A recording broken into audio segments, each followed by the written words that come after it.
Magandang araw mga ka-movie recappers. Sa pagkakataong ito, sisilipin natin ang bagong pelikula ni action legend Jean-Claude Van Damme na pinamagatang The Gardener, 2025. Isang pelikula na puno ng matinding aksyon, personal na paghihiganti, at laban para sa hustisya. Umupo na kayo at sabay-sabay nating tunghayan ang buong kwento mula simula hanggang sa huling bugso ng laban. Ang pelikula ay nagsisimula sa isang mapayapang lugar sa England kung saan ipinakilala si Joaquin Jean-Claude Van Damme, isang tahimik na hardinero na nagtatrabaho sa isang malaking estate ng pamilyang Dawson. Sa unang tingin, ordinaryo lamang siyang manggagawa. Laging nakasuot ng simpleng polo, may sombrero at nakatutok lang sa kanyang mga tanim.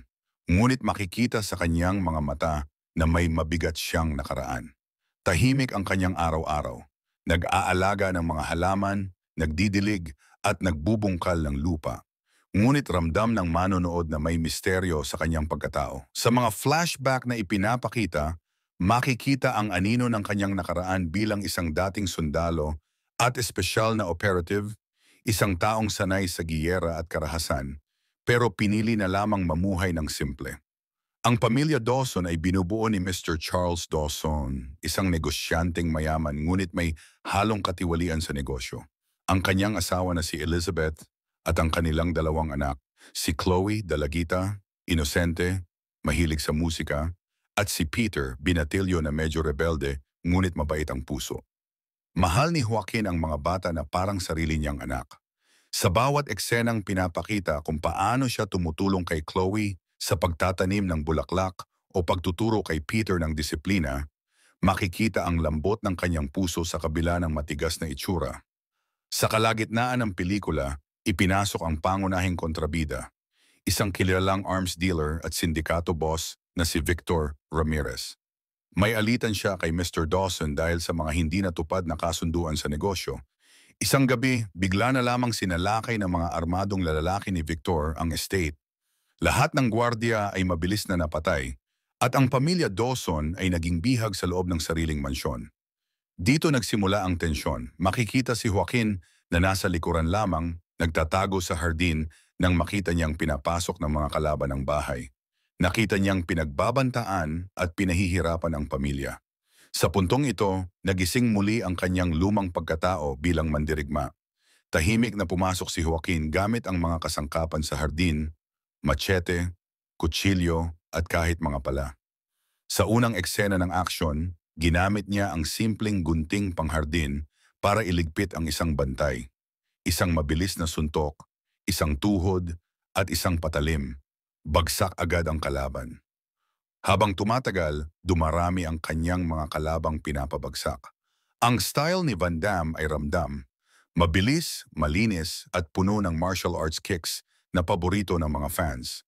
Habang nagtatago ang pamilya Dawson, unti-unting nalaman ni Elizabeth ang totoo kay Joaquin. Hindi pala basta hardinero lamang ito.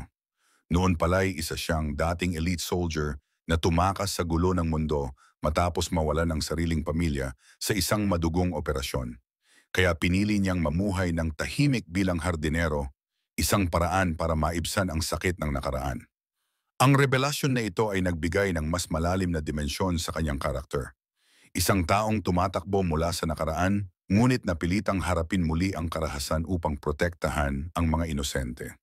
Sa kusina, gumamit si Joaquin ng mga kutsilyong pangluto at mainit na kawali para pabagsakin ang mga tauhan ni Victor. Sa garahe, may eksenang gumamit siya ng chainsaw laban sa dalawang armadong kalaban. Sa hardin mismo, makikita ang kanyang husay sa paggamit ng kapaligiran, mga vines, pala, at mismong lupa bilang armas. Hindi lamang ito basta suntukan. Bawat laban ay parang choreographed dance na puno ng brutal na epekto. Ang signature kicks ni Van Damme ay pinapalakpakan, lalo na sa eksena kung saan nag-split siya at sinipa ang dalawang kalaban sabay. Nang maubos na ni Joaquin ang karamihan sa mga tauhan, lumabas mismo si Victor kasama ang kanyang mga elite bodyguards. Malalakas, matataas, at may matinding armas. Isa-isa silang hinarap ni Joaquin gamit ang parehong karunungan at lakas.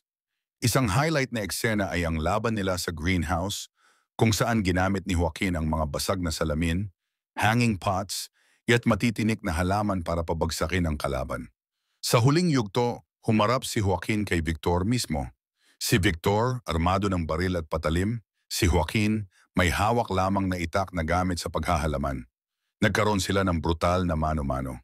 Si Victor ay mabangis at puno ng galit, habang si Joaquin ay kalmado ngunit determinado. Sa bawat suntok at sipa, mararamdaman ang mabigat na emosyon. Hindi lang ito laban para sa pamilya Dawson, kundi laban para sa sariling redemption ni Joaquin.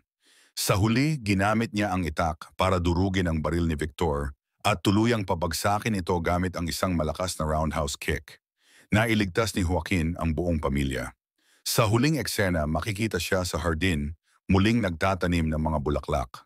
Lumapit si Chloe at nagpasalamat, habang si Peter ay humanga sa kanya bilang isang tunay na bayani. Ngunit si Joaquin, imbes na tanggapin ang papuri, ay simpleng ngumiti lamang. Ang huling linya niya, "Ako ay isang hardinero, pero minsan, kailangan mong bunutin ang mga damo para protektahan ang halaman." Nag-fade ang pelikula habang nakikita siyang muling nagdidilig ng mga halaman. Isang simbolo ng pagbabalik sa kapayapaan matapos ang karahasan. At diyan nagtatapos ang pelikulang The Gardener, 2025. Isang kwento ng isang taong pilit tumatakas sa nakaraan, ngunit napilitang bumalik sa laban upang ipagtanggol ang mga taong walang kalaban-laban. Puno ng aksyon, emosyon at classic na galawan ni Jean-Claude Van Damme. Isa na namang patunay na kahit tumatanda ang isang action legend, hindi nawawala ang kanyang galing sa laban.